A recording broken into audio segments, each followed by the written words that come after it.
Hey, this is Esoteric the Red, and I thought it'd be fun to tell my story about what happened to me on salvia.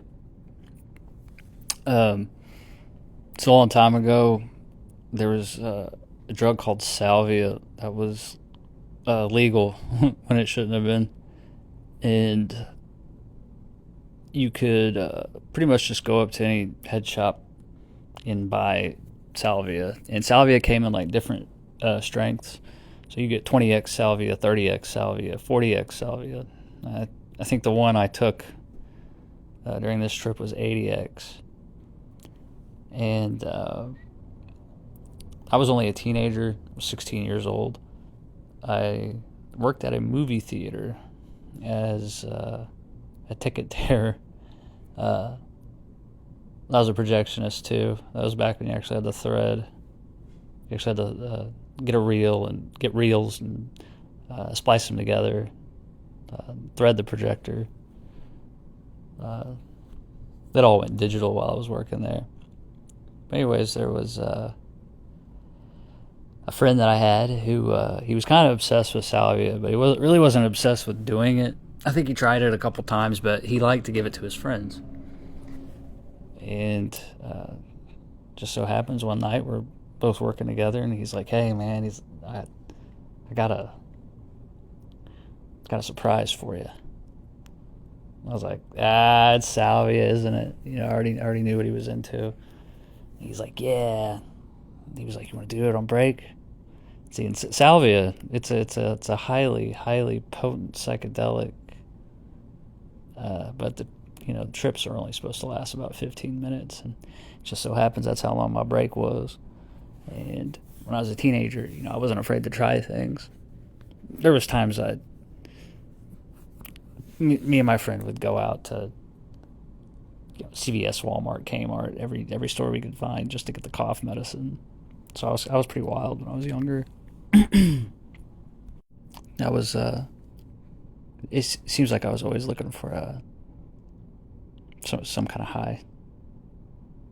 And I definitely wasn't afraid to play with my mind. I remember the first time I smoked marijuana, I was just surprised at how nice it was and how euphoric it was and how relaxed I was. And after that, I wondered what else are they lying about?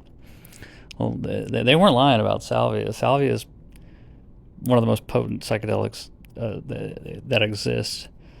Yeah, you can watch a guy do salvia here on YouTube if you called gardening on salvia. The joke is that you can't garden on salvia. Like, things become physically impossible to do on salvia. So you go to garden and you just end up on your ass. But anyways, my friend had it. He asked me if I wanted to do it on break. Break was 15 minutes, and I said I would. So I remember the movie that was playing at the time was Coraline.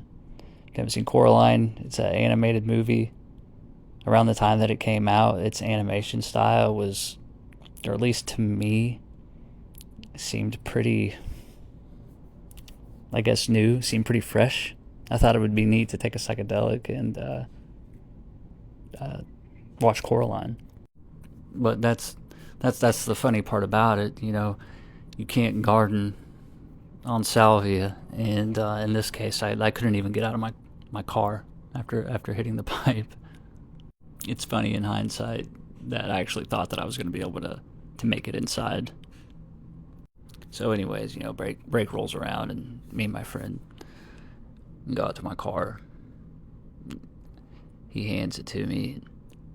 I pack up the pipe, and I hit it one really, really, really good time, and I hold it in for 30 seconds, and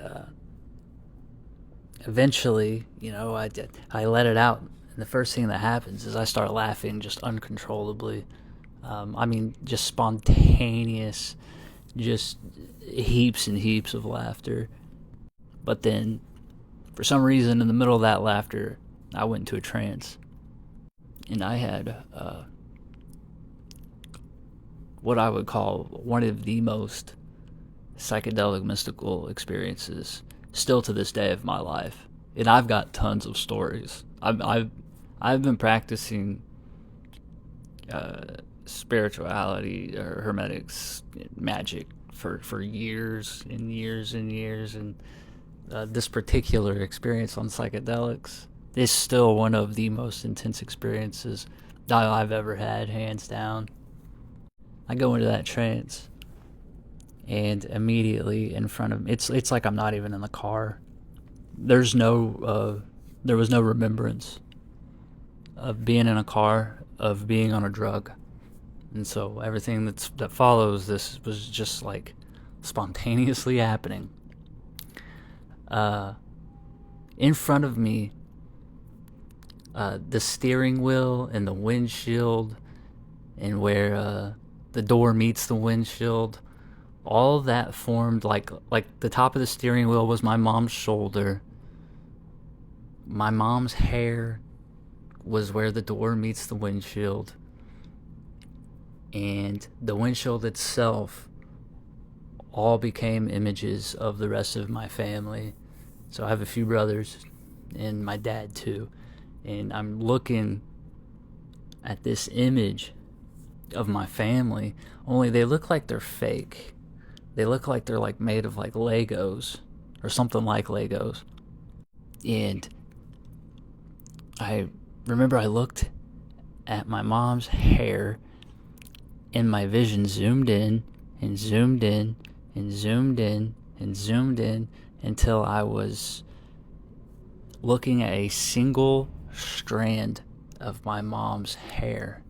And there's a door that leads into her head, and the door opens up, and a guy walks out. He's wearing a white t-shirt, white pants, white shoes. I don't really remember what he looks like, but he walks out of the door. He cocks his head and just looks at me. Like he just tilts his head to the side, almost like he doesn't understand why I can see him or something like that. And while I'm seeing this, while I'm seeing my family, while I'm seeing this guy walk out of my mom's head, the whole time I feel like I'm being wasted away. Like I feel like I'm like disappearing. And I look to my left, and my shoulder is becoming particles that are just floating off into the air. This would actually happen to me again years later, whenever I made a video about it, my experience, how I met the all. It was the same thing, like almost like a Thanos snap. And I'm looking at my shoulder, and it's disappearing. And I look down at my legs, and I was wearing my black work pants, for the movies, but it was nighttime, and I thought my legs were already gone. And I became fully convinced that basically my family was in front of me because I was disappearing. And while I was disappearing, I remember 1979 by the Smashing Pumpkins was on the radio, and I can remember hearing like, dun dun dun dun dun dun dun dun dun dun dun dun dun dun dun dun dun dun dun, and that became like going away music. Like this is the end of your story. Here's your family. Here's your going away music. You're disappearing. And I remember I freaked and truly thought it was the end. And that kicked in a response where I was just like, you know what? Like, it's okay, whatever. I don't know why this is happening, but whatever, it's over. It's like this for everybody. One day the story ends, one day you end.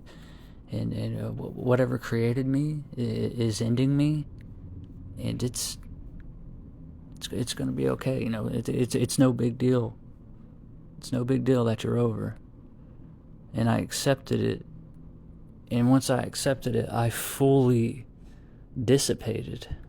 And when I fully dissipated, I felt the deepest peace I've ever felt in my life. I mean, a peace you can feel. An energetic peace. And I was still aware, but it was like all that was around me was just like infinite darkness, but it's not fair to call it darkness. There was no light, so it's not. There was no concept of it being dark while I was having the experience, if that makes sense. I can only call it darkness now that I'm telling the story. While you're there, it's not like, oh man, I'm in just such infinite darkness. You're not missing the light. There is no light. There's no concept of light. There's no concept of darkness either. It's just a way for me to describe it afterwards. And I'm feeling this peace. There's no remembrance, really, while I'm like this, of having been myself, that I had previously been a 16-year-old working at a movie theater. That was all gone. And it was almost like I was pure peace that was aware of itself. Just, I myself was peace, and I was aware. And eventually, though, in the darkness, a cloud started to form. Clouds that were a little bit not as dark as the surrounding darkness, that eventually became a little less dark and a little closer to gray. And within this cloud was the image of my friend's face. And my first normal thought while I was in this infinite peace was, what's he doing here? And then he's trying to say something. I see his mouth moving. And finally, I understand what he's trying to get across. And he's saying, hey, I think we need to go inside. Hey, dude, I think we need to go inside.